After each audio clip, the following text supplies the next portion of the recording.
And good day, everyone. Um, there are certain words that we use so often that we rarely stop to examine what they actually mean. And one of those words is development. So, in this brief conversation between myself, I am Mark Stephen Pandan, and my new friend here, who will be introducing himself later on, will be revisiting that concept of development specifically in the context of the carbon public market in Cebu. So, without further ado, sir, how do we call you, sir? Sir Dan? Is it Dan or Ayan? Mayong hapon, Dan di ay Dan Dan. Hadukana from the University of the Philippines High School, Cebu. School. Yeah. All right. Thank you for Uh, joining us no for the very first pagjudisyal nga experimental nga experimental nga episode of perhaps what will become a series of conversations on perhaps topics in the humanities, social sciences, and jud in the Visayas. Unja magbisaya data no, mas maayo di Bisaya. So sir, um can you walk us through unsa lang jud murag big idea sa imong paper? Ana lang sir. okay. Naghisgot gini og kuan ang kaning papila, naghisgot ni og development bitaw kalambuan Mm. kay product pud ni siya sa kaning project sa University of the Philippines Center for Integrative and Development Studies. Mm. So funded ni siya, and then through this project kay naghimo mi og lain-lain nga paper, projects, research, interviews from the different sectors, no. Pag 2024 amo aning gihisgutan ang community driven development. So program ni siya sa LGU nga dapat kuno ang development kay gikan sa mga tao ang ilahang mga suggestions, ilang mga proposals.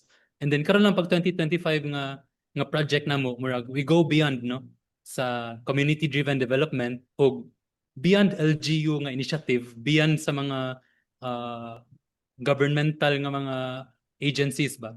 Possible ba nga naay development nga gikan sa katawhan, no, nabay kalambuan nga defined gikan sa kalambuan. So moto nga ni specify ang kaninga study sa more specific problem sa Cebu City, which is the quote-unquote development in the guise of modernization sa carbon public market, no. So daghan tag definition, no, sa imong introduction pa lang daan ganina Sir Mark, no, daghan kayo og definition ang development niya. Daghan sa mga agencies, daghan sa mga organizations mu align sa definition sa kaning World Development Bank, no, so mga western nga mga definition sa development niya.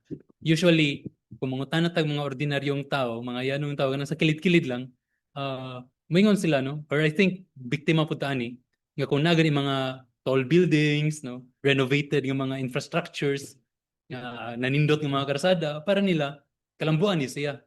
Pero mura siya og nagpahipi, no, nainitago nga dapita nga development, or mura siya og white coat lang ba, no, mura siya nag sugar coat lang kay sulod ana nga klase nga development na ay mga realidad nga dili makita sa atong naked eyes, no, manay lang gingon nga invisible to our naked eyes. So mo to nga ni venture ta into this problem, no, og part sa kana nga paper mo to, ang title sa kana nga paper kay Development as Deception, no, kay ang usa ka kalambuan mahimo siya, pwede siya mahimong deception, pwede siya mahimong sugar coating lang siya kay atong kitago ang realidad sa kahimtang sa situation sa different sectors. So why carbon ang ako ang specify sa maong paper? Kung masuroy mo og Cebu, kung mangita mo ka ng mga baratohon, pananglitan ng mga gulay, mga prutas, no, mga karne, bagsakan gyud ang carbon sa mga baratahon nga mga produkto.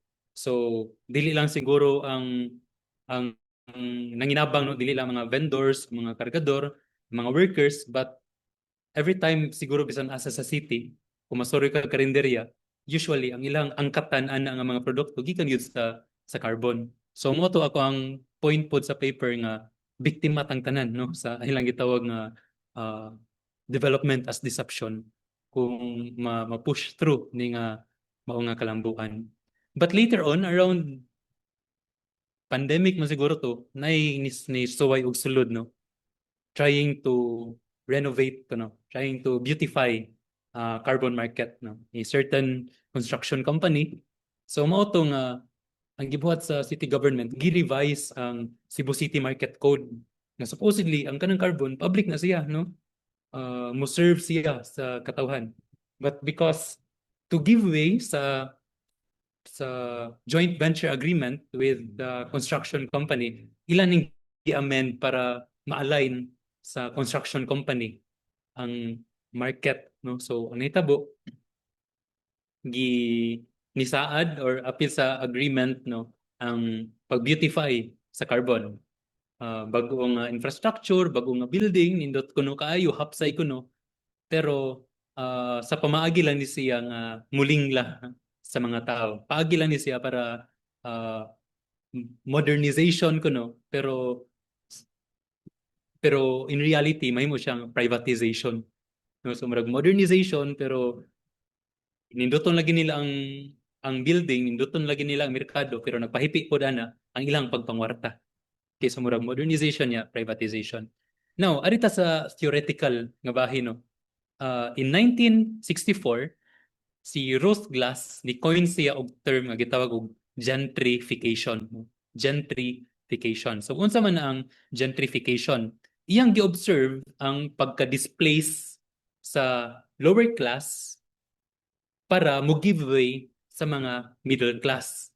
Mo gitawag siya og gentrification kay ang history man good basta maingon og mga gentries na mga scholar gentries, usually mga elite na sila, mga dako-dako na sila sa katilingban. So one way to describe ni Ruth Glass sa naitabo sa ilang society during that time nga ang mga lower class na displaced no gipulihan siya sa mga gentries or gitawag nato og lower class. And so what happens kay na-displace ang mga lower class, na-displace ang mga ubos-ubos og situation, ug nahimo na nung elitist ang kanang lugar. So since sila ang dili silang original nga mga locals nga ra, kay sila naman ang na-establish nga ra. So ang katong mga lower class, sila ang nahimo nga other no sumuras lagi issue away. And moto ang gentrification, displacement no mura siya nahitabo niya na. Akong pangutana karon kay in reality no, kung atong una-unaon, ang gentrification disadvantageous siya sa mga tao. Ang gentrification maka-displace siya, maka-violate siya sa welfare no sa mga tao. So ari na po nato i-question nganong gi-justify man ang mao nga displacement, nganong gi-justify man ang mao nga gentrification. Ug sa akong paper naka-discover ko usa which is the aesthetics of gentrification nga gi-develop ni Lindner and Sandoval around 2021 or 2024 no. So bago lang ni siya. So aesthetics of gentrification ara na mosulod nga gi-justify ang gentrification, gi-justify ang displacement in the name of aesthetics. No, so mo na ang okay ra na nga na ma-displace nga ra kay total nindot naman pud ang carbon. Okay ra na ma-displace lang ra kay para mas limpyo, mas hapsay ang carbon. So mo na ko ang na-discover no. Mo na ang naa sa giswat nga ra sa papel. Beyond that paper, muad lang go Sir Marka, beyond that paper, akong gipamasa ang mga papers pod sa akong mga kauban sa project no, sa akong hisgutan nga project ganina. Nihisgot pod si Imbong no nga one way to justify this gentrification is the shrinking of civic space sa ilang society. This means that kung ang mga organization mo try og define sa ilang own development, ipang delegitimize sila, no? Kinsa gutawon mo para mo himo mo inyong own definition sa development, no? Or gani di disenfranchise, no? So mo to tendency ana if mo go ka against sa gentrification, sa displacement, tawgon din ka og or maratag din ka no? Tawgon din ka og I don't know, terorista nga na. Og gani matud pa sa mga vendors no based on the interview based po sa kanang paper pero wala ko gagamit sa term nga shrinking of civic space naay intimidation nga mitabo sa mga market vendors. So panalitan sa mga organization, mag-meeting sila kabahin sa development nga ilang ganahan makuha. Nada yung mga military presence nga magagi-agi kay lagi ko no ang ilang meeting part siya sa pagbatok sa state no, so mura siya subversion kintahan. So mo to ang duha ka reason no, nga way to justify gentrification. So mo na siguro gani ang aesthetics of gentrification appeal gina siya sa panalitan mo tanaw tag Facebook Reels no, mga TikTok no, or gani YouTube na yung atong platform nga di. Unsa daghang mga vloggers, daghang mga content creators mudaig sa aesthetics na karon sa market. Pero again, sugar coated lang ni siya, whitewash lang ni siya no. Sa unsa gyud tinuod nga kahimtang. Quick So, question lang sir ha. Kanang magbayad ni sila no? Kaning mga originally na diri nga mga naninda karon magbayad na sila or sa una magbayad ba po to sila? nagi na sila rental, nagi na sila Rental. rental o nga ipaagi sa market, sa barangay, sa city no. So na sila relatively cheaper nga rent sa nga ilang ibayad sa government no. Yeah, karon kanang ang ilang opposition gyud sa man nila pag-express. Okay, mo na siya ang second part no kay sa second part sa paper na siya part nga siya development of from the people's perspective ba kay nahisgutan nga ra nga or developing sa paper ni Imbong natay gitawag nga development is a dialectical process. Sa ato pa dili gikan sa taas ang mo-identify sa atong development kundi part siya sa dialectical process to question no dapat mga mga narrative sa ubos mo develop sa definition sa kalambuan o part po dani amo ni gitawag nga militant politics no. Usually ang atong politika kay huwat raman ta kung unsay decision sa taas and then musanong ra pud ta unsay ilang ganahang buhaton so musunod ta kay mo man sila nag-define sa development. Ang militant politics ay kinahanglan ang mga tao mahimong advanced, mahimong aggressive, mahimong militant in terms of defining their own development. So this way, ma-alleviate nila, ang resulta ni duha ka buok. First is ma-alleviate nila ilang perceived nga issues. So kung sila ni define sa ilang issue, so sila po yung muhatag og kasulbaran sa ilang issue. O ikaduha, going beyond, dili lang ilang issue ang matagaan og problema, masolusyonan, pero matanaw nila in a wider perspective nga dili ra dai sila ang biktima sa mga issue, but rather wide range ni ang kaning problema. And so murag mahatag na din og solidarity with other organizations nga ni push og the same nga development. So mo na ang development for the people unya part pod or kauban pod nako nagsuwat about the dialogues of development no. So murag tagaan na tog importansya ang dialogue no. Tagaan na tog importansya ang panaghisgultay, panagstorya. So with your question about how did they protest this kind of development, I would answer nasa organization. It's an alliance no sa mga ang kanang mga unit no. For example, ang unit 1 naninda sila og baboy, unit 2 naninda sila og prutas, unit 3 naninda sila og mga gulay.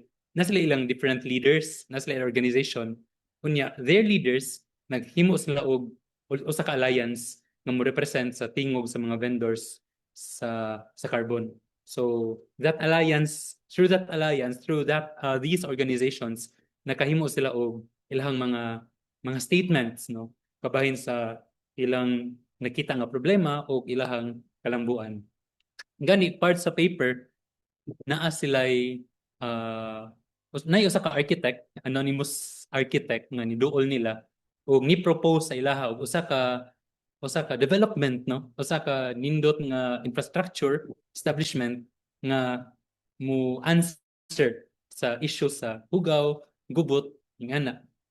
But ang ilang point ato kay pwede man di ay manindot ang carbon without privatization.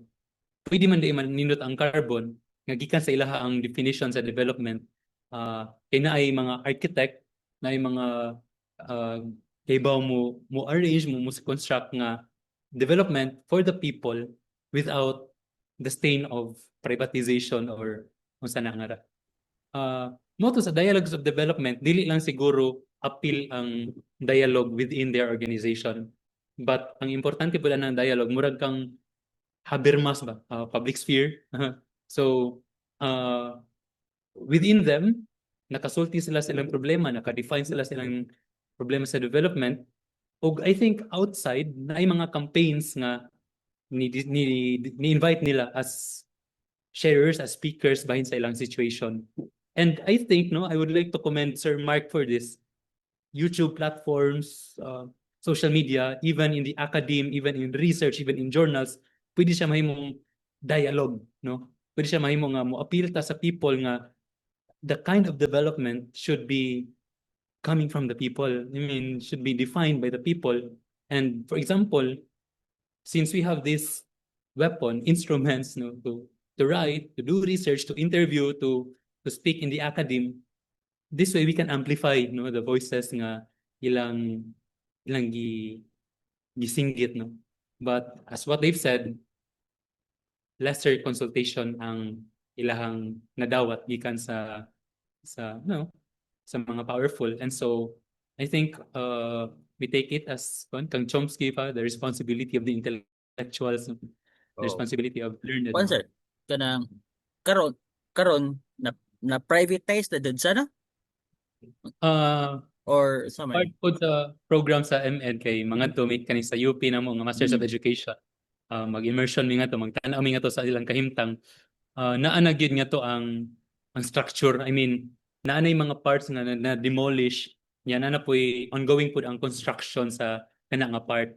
So sa ingon pa sa mga market vendors during that immersion, 2 weeks ago lang, no? 2 weeks ago, ingon sila nga hindi naman gyud nato mapugnan nanay construction. Ang pwede pa nato mabuhat kay ang at least ang policy nga dili kayo oppressive sa ilaha.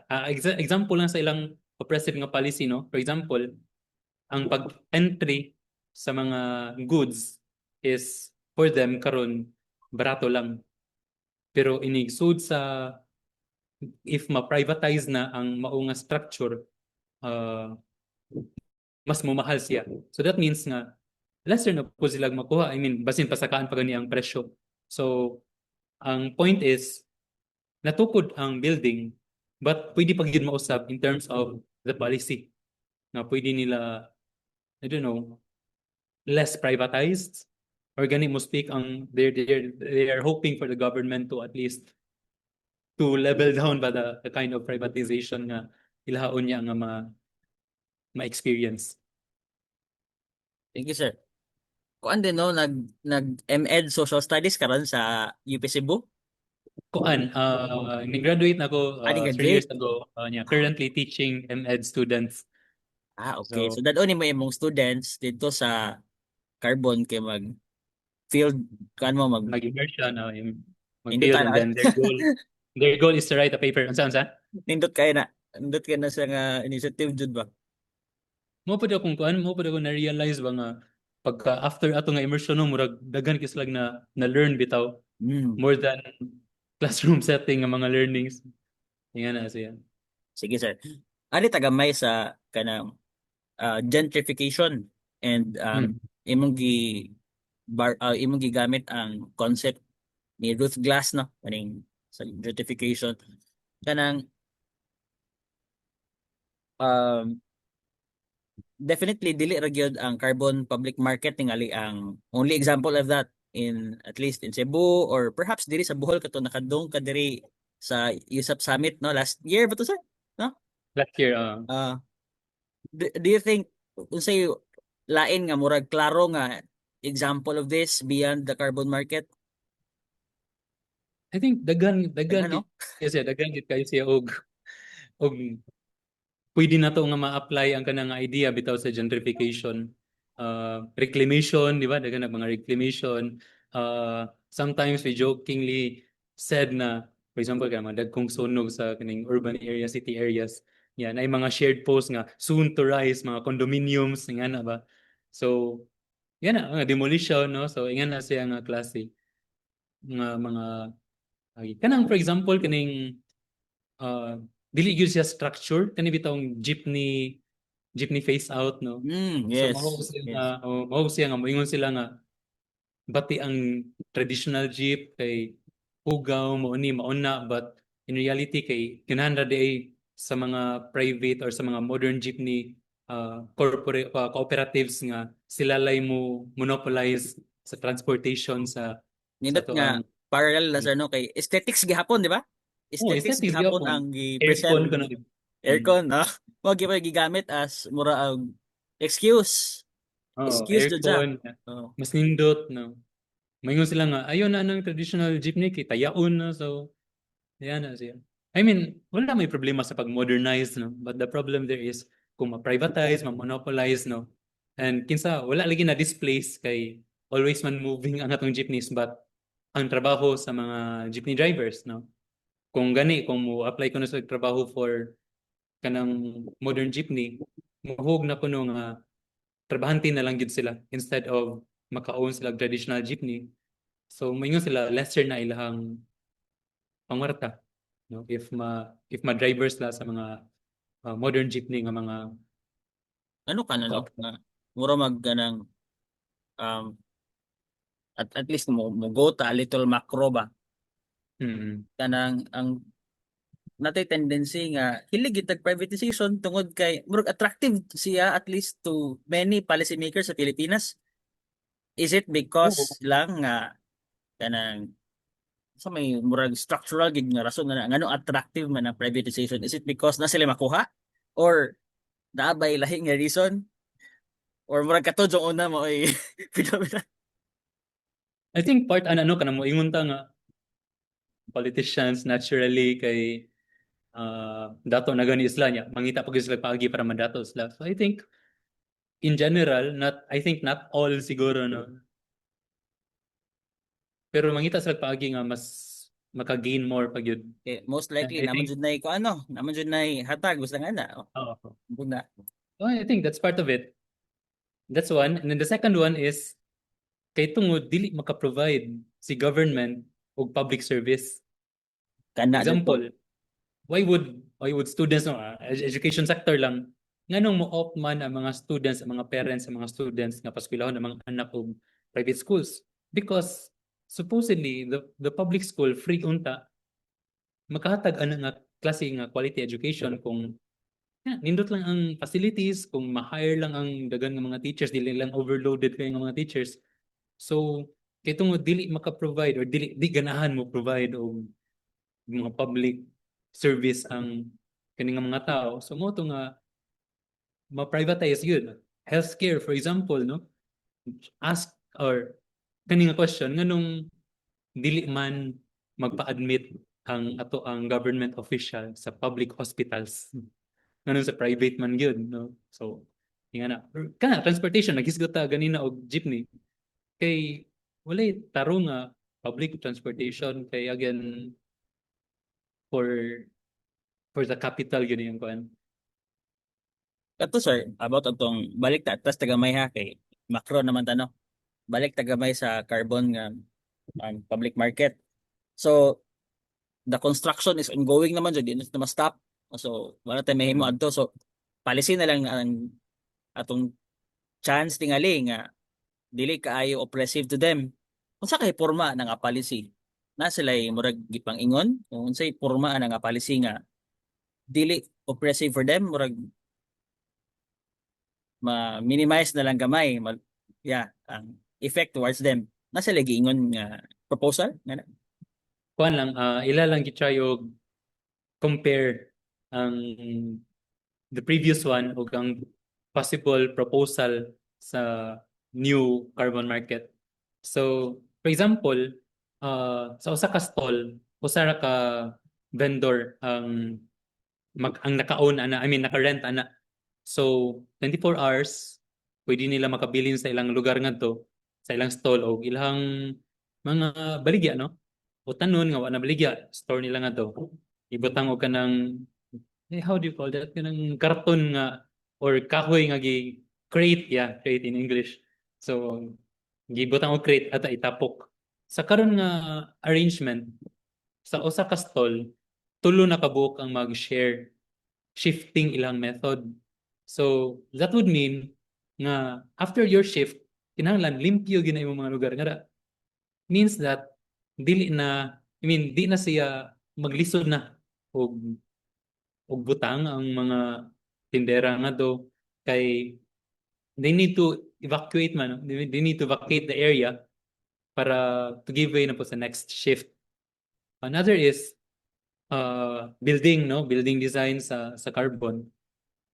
Mas mahal ang renta sa accessible nga area sa building. So therefore, if dili ka maka-afford ana nga area, ibutang ka sa kilid-kilid nga sa ingon pa nila or na-experience na po na nila kay tungod dili na moabot ang mga tao nga to na force na lang sila og hunong sa pagpamaligya. So sa ilang giingon, although wala sila directly expel, displace, but the policy kay tungod sa kalisod murag na mas napugos na lang sila og exit. So it is as if kuno nga wala sila gi-displace. It is in their will nga muhawa na lang but nagpaibabaw na kay tungod sa kaning mga policies nga para nila oppressive. Kato, shifting, ikaduha ibutang sa suok, ikatulo mahal kaayo nga entrance fee, no? And then ang kanang dito man ni 2 weeks ago, ang kanang agianan sa kanang magdag kariton, dili na sila allowed nga mo agi nga ra. So the question is unsaon na pag load ug unload sa mga produkto, no? So nga na nga mga example sa ilang mga for them, no, makita nila nga very oppressive nga mga policies. So, yeah, concrete jud to no nga examples ba nga Mm. oppressive dun sa una shifting. Imagine daghan na kay kag butang at the end of the day manghipos pa jud ko total kanay mo puli nga na. Nay mo puli o tulo ka buok vendors sa usa ka adlaw. Kuy, hasula no, so extreme jud sa nga hassle for them. Kaya aron lang So, daghan ang mo rent no, daghan ang income nga ma-generate. Mamo jud na tingali. oo, unya kana pang gipuga gyud ba? I think Wa jud if atong i-illustrate gipuga gyud mayo mga vendors. na. Sir, by the way, um before we kanang end na natin kasi no in like we have 10 minutes left, 10 minutes left kay free maguni sa nga Zoom one ba. Zoom account. Sige. So, before we close, pwede na lang ka mo wrap up gamay sa murag unsa man jud take away tingali sa imuhang paper nga perhaps ang naminaw karon will benefit from although ganina daghan na kay itong kuan no, but unsa kay one thing nga dapat mahimduman din nila from reading your paper. Alright. Kato kung mohisgot ta og kalambuan daghan siya og mga porma. And dialectical siya, pwede nga gikan sa babaw, gikan sa mga powerful, gikan sa mga elite ang definition sa development o pwede po nga gikan sa nasa ubos. So it's from above or from below. And siguro kita as rational as we are, no? We always have that choice, no? Kung unsa nga classic nga development ang atong siguradoon. Pero it's always the task, no, of the middle class, the intellectuals, no, or people nga naay ilang kaugalingong paminsar, no, to think nganong ingan nga klase nga kalambuan ang gikan sa babaw. Is it really kalambuan para sa tanan or para lang sa ilaha? Ug kung anong ingana pud ang kalambuan nga gipropose gikan sa ubos. Is it for their own kalambuan? Is it for all nga kalambuan? And siguro bisan asa ta moadto, nagyud tay mga concrete experiences bahin ini. Mutanaw tag balita na agihapon na siya. No? So sa isgutan ng kalambuan, ang pangutana asa man ta. mupadulngan. Kalambuan para ni kinsa, no? Kana Kana jud siya. para ba sa few or para sa mas majority nga nanginahanglan. So, perhaps to close na lang pod my final na lang tingali nga reflections, Sir Dan, kay ang naka-capture jud nako ani nga paper mo tong pagkabasa jud nako ani murag angay jud ko mo interview aning tawhana kay interesting kayo ang work, no? It's about ang naka-trigger jud ako sa curiosity is unsa man jud ang development kana gid ba yun? Unsa man jud atong vision sa future, for example, of a city, sa kakaraan nga city like Cebu nga modern na kayo, no? And unsa may nakatago ana, these are social science questions, di ba? And your philosophy background po helpful po kayo ani. So yeah, I think we can close there with an open question gihapon, no? The open question which is unsa man joy porma sa usa ka develop nga city nga atong gi-target. Unsa man jud siya? Of course, we know yeah, we have the model here and how can we turn things around? And what can academics, no, and teachers, intellectuals nga na, and pareha nako nga trying hard to be one, no, nga what can we contribute in that direction? So I think unless you still have something to say, we can close this one and perhaps continue this conversation at some other time, Sir Dan. I think murag nahisgutan na nimo nga while it is an open-ended question, it is still an invitation to to scholars, to intellectuals, to to think, to discern. Lucky for Cebu nga naay mga pareha ninyo, but ang research nga ingon ani sa Bohol murag starting pa jud. So yeah, that's my vision as well, to learn from those are nearby Bohol, like especially Cebu, who are leading the way aning direction for research I that think kuan po siya, murag progressive. global na po na siya nga problem, di ba? Yes, Global po. problem or nationwide nga problem. No? So, True. ano. So thank you so much. So I hope the listeners have gained something. This conversation is distinct from the rest in the sense that gabi ni saya ang gabi ni saya ang mga tao nga gastorya. And therefore, this is unique because, for example, we have podcasts nga Philippines wide nga Tagalog yun na siya. So medyo Manila-centric yung kaayo, or kung global ba, of course, English, no? So yeah, this is perhaps move in the correct or in the right direction, that we start conversations, as you said, from the grassroots, from below, from the context where we are dwelling in. So thank you so much, everybody. And yeah, hopefully that napay next time. Thank you so much. Bye-bye. I close.